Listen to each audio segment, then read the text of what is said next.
Stanley గారని Lutheran స్కూల్లో mathematics టీచర్గా చేసేవాడు. ఆయన క్లాస్లో టీచింగ్ చేస్తూ ఉన్నాడు. పోలీసులు వచ్చి పట్టుకొని పోయినారు.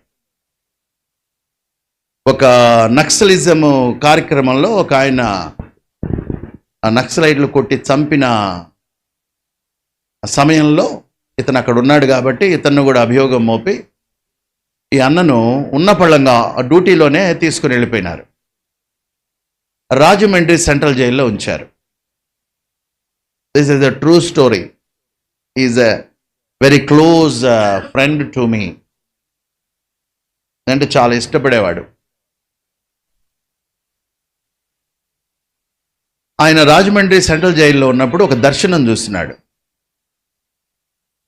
ఆ రాజమండ్రి సెంట్రల్ జైలు మెయిన్ గేట్లో ఒక దర్శనము చూస్తున్నాడు. ఆ దర్శనము చూసి మారుమనసు పొందాడు.